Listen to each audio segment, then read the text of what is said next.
This is Talk of the Town, a weekly program featuring community events happening in and around Northeast Michigan, with your host, Nancy Smitham, and get the latest from Alpena Community College with Dr. Don McMaster. And now, today's Talk of the Town.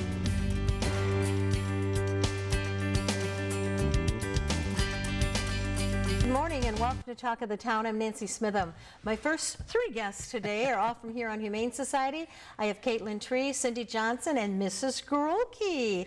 Good morning and welcome. Good morning. So tell me about Mrs. Grulke. How did she get that name?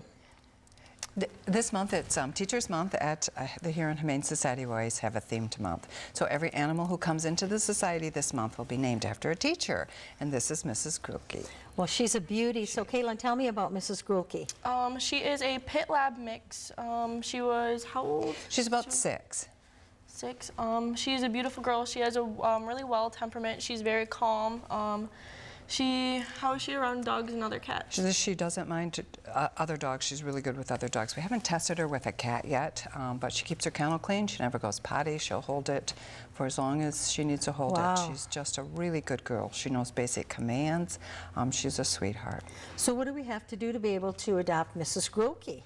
You can put in an application for her. If you have any other pets, we always do meet and greets. So, we set that process up. You can come and meet her, see if you think she's a fit for your family. If you have other pets, then we recommend that you bring them in and we do meet and greets to make sure that everything goes well. I would say she loves to be petted. She does. She does.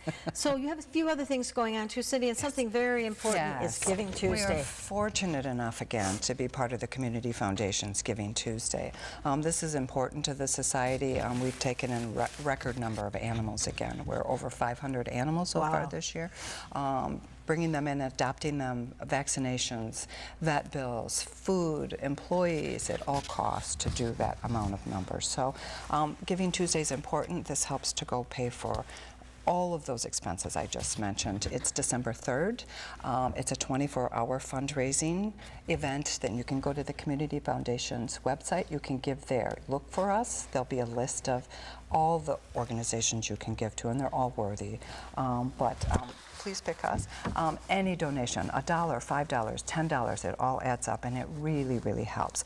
If you can't make it to the Community Foundation or you don't want to give online, we're more than happy to pick up anything from you, drop it off, or you can drop it off at the Community Foundation yourself. Okay, and you have a pop-up shop coming out? We do have a pop-up shop at the Salon Suites in the Harborside Mall on December 5th from 5 until 7:30. All of the salons in there are doing specials, but then there are several small businesses that are doing pop-up shops. There'll be music, drawings, and we will be part of that. Retails, of course, is part of our fundraising arm, and we have lots of really nice items for Christmas and for your pets, and unique items that are one of a kind, upcycled, so it's worth going to. And that's such a beautiful place. Yes, it is. Oh, it's so beautiful. Gorgeous. It's gorgeous. We also have this month, in December, on the 13th and 14th of December, Bissell is having another Empty the Shelter event, and it's a 2-day event. This is the first time it's ever been a 2-day event. So on Friday and Saturday, the 13th and 14th, we'll be participating in that. You can adopt a pet for $25 that day. We like you to come in and put in a pre-app. If you do that, we cannot hold dogs and cats. We can't, but we'll allow you to come into the building an hour early on both of those days to hopefully get the animal that you want. But it's a wonderful, wonderful event, and we would like to get the animals home for the holidays. So that's the 13th and 14th of December. Okay, and Caitlin, you have some other dogs at the shelter too? Oh yes, we have 2 mini pit bulls. They're about 5 months old. They're still babies. They came in from Genesee County. We partner with them. They're, as I said, 5 months. They're still babies. They have some work to do, but they'll be gorgeous girls. We have Mr. Mitchell. What kind of mix is he? Mr. Mitchell is just he looks like a mixture of a lot of things. He weighs about 22 pounds. He's about 5 years old. He's a really, really good dog. But he has a little short tail. He has a funny little body. He's so cute. He is so cute. And he has a great temperament. He loves everything. Cats, dogs, people. He loves everything. Okay. So he'd make a perfect companion. He's oh my goodness. Yeah, he is adorable. Then we have We have one more mini pit. Okay. She's about 2 years old. She is quiet. She is a quiet, gentle little girl. She's very loving. Oh yeah, and she's really good. She never messes her kennel, none of that. She just likes everybody. She's an adorable little dog. Yeah, and you can go to our website here on humanesociety.inc and look at all of the available cats and dogs that we have currently at the society, and we have a lot. You have a lot of cats, I know. We do. And some beautiful kittens. I don't want cats, but when I look at the pages, they're so cute. They're so They're sweet. adorable. And I always adorable. say they always put their foot under the door, pick me, and I just say, no, no. They do. They do. They're They choose absolutely- you. They do. Yes, that's They very do. true. Yeah. And we just wanted to put a little shout out there for Caitlin today. Tell us about Caitlin. Caitlin we hired Caitlin in the summertime, and she goes to MSU. She's in the pre-vet program, so she comes back on the holidays to help us. So she's been a wonderful asset to the society. She's great with the animals. She's just all around great. She's great with the public. She's just a fantastic, fantastic employee. We hit the jackpot when we found Caitlin. Well, thank Yeah. you so much for doing that. And come back to our community after you get to be a vet. That'll be Oh, yes. wonderful. I'll be back at the shelter to help. That's what I want to do. Wonderful. And we have extra food. Yes, we have extra food. I know this time of year is really difficult on people, you know, with Christmas and holidays and Gas bills and power bills gas and- bills and power bills and all of that. We have a food pantry for people in need. We don't ask questions. We have lots of food for cats and dogs right now. So if you are in need, please come and see us. Okay. And so what do we have to do right now if we decide we want to adopt Mrs. Grulke? Put in an application. You can either come in and do that at the shelter, or you can put it online through our webpage here at humanesociety.org, and we'll get that application and start that process. And she is about 6 years old, and she's a lab pit mix, Yeah. very gentle, Yeah. Yes. nice girl. She And if you just really don't have room in your home, you could just come out and walk her every now and then. Oh, Wouldn't that be yes. wonderful? And Yes. pet her like I've been for this Yes. whole time. She hasn't moved. And the animals love that. If anyone just wants to go for a walk, we have trails in the woods back there. You can go down the street. The animals love to get out of their kennels and go Oh, yes, for a walk. wonderful. Yeah. Okay, so, and they can stop by and just put in an application, see the animals, see the cats that are there. What are your hours, Cindy? We're open Monday through Saturday to the public from 11 till 5:30. Now, if something happens that you need to come in before that, staff is always there at 8:30 in the morning. So we're available. Okay, and one more time, Giving Tuesday, a very important day for Huron Humane Society. Yes. Go to the Community Foundation webpage, choose Huron Humane Society. Any amount of donation will be greatly appreciated. Yes. Thank you. Okay, and thank you both very much. And Caitlin, once again, thank you for doing all the wonderful things you're doing for Huron Humane Society. Anytime. Thank you for having us today. Thank you. Thank you. I'll be right back following these messages. Hi, welcome back. My last guest today is Brad Summers from the Boys and Girls Club of Alpena. Good morning, Brad. Good morning, Nancy. So the big news, yay, you have a new building, finally, hurrah, hooray, and all those other good words. Finally. You know, this has been something that's come to fruition, something that's been in the talks and negotiations for quite some time.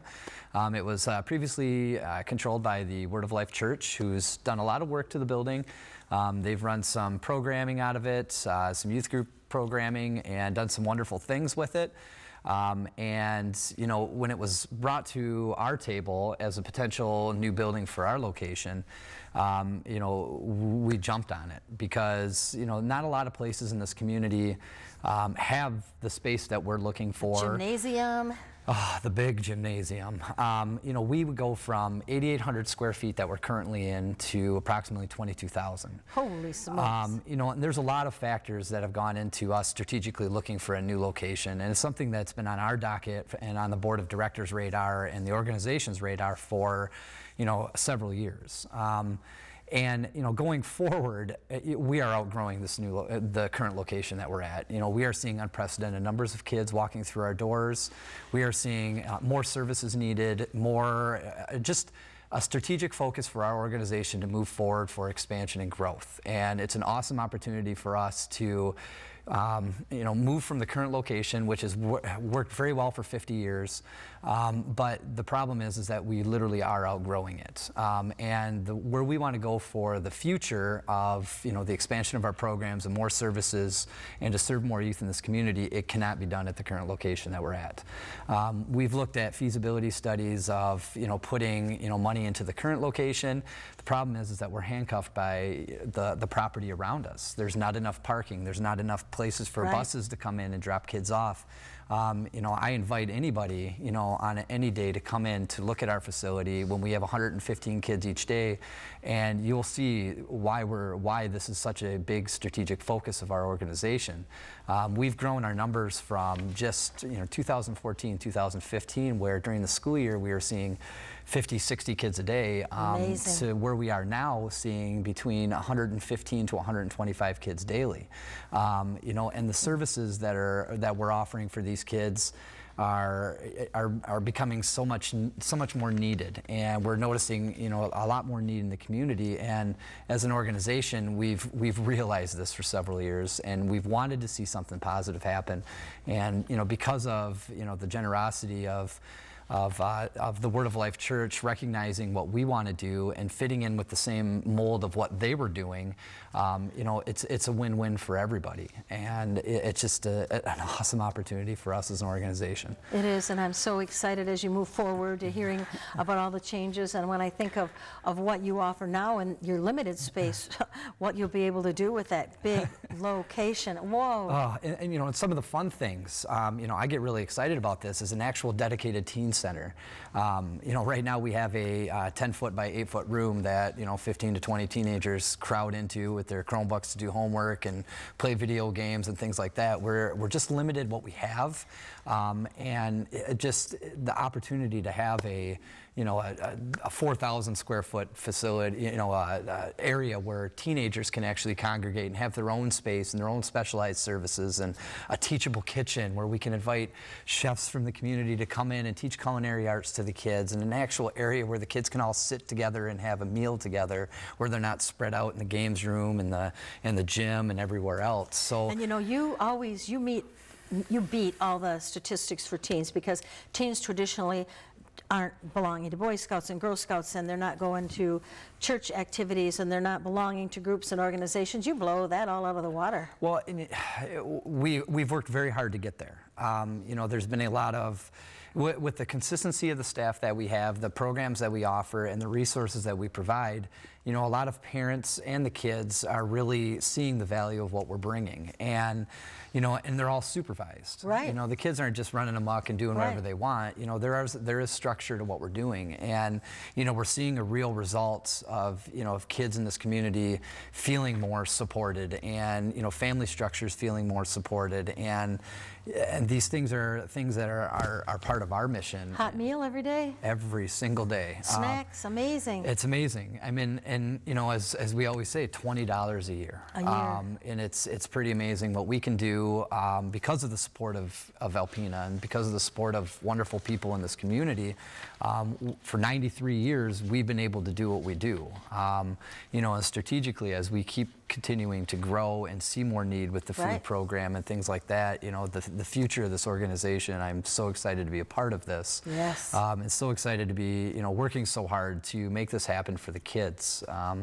You know, when you see them out playing every single day, that's a constant reminder as to why, you know, these things are happening the way they're happening, and there's a reason why it's happening now. And so we're just so excited. And you know, the reason too is you and your staff, your board of directors, because you're proving that it's a worthwhile project and that it's needed in our community. So kudos to you and your staff and your board of directors too, because that was a long undertaking, and it's finally come to fruition, and now we've got the time to get it actually ready to go and get the people moved in. So that's going to be a couple-year project. Oh yes, yeah, definitely the renovation part. Thankfully, you know, we have the support of the Besser Foundation, who bestowed a $1 million donation, or $1 million gift to us, which is a match grant. So, you know, as we continue to unfold things as it's going forward and progressing towards that renovation, you know, we'll be coming out with a capital campaign to support the renovation of the current building, or of the 801 West Miller, the East Campus location, and bring it into the needs of the kids of today. You know, so many times where we have kids with 12, 15 Chromebooks plugging into the walls, we have fuses blowing in the breakers, Yes. and you know, we have when it rains we cringe because the roof leaks. You know, there's you know, one of our footings on our foundation is 6 inches off from the other side of the building. Wow. And we've looked into all of these things as, you know, repairing all of this, and it's definitely something that we've looked at and noticed that, well, you know, for almost the same price we could renovate and move to a different location that fits the needs of today. Right. With, you know, especially the buses, and being able to have buses actually come in and drop kids right off at our building, and just all of the possibilities of, you know, of growth. And unfortunately, we used every bit of our time talking about the new building, but just to let everyone know, there's always fun and wonderful things happening at the Boys and Girls Club of Alpena. Absolutely. Just call us and we'll tell you all about it. Thank you very much. Thank you, Nancy. Please stay tuned for Dr. Don McMaster following these messages.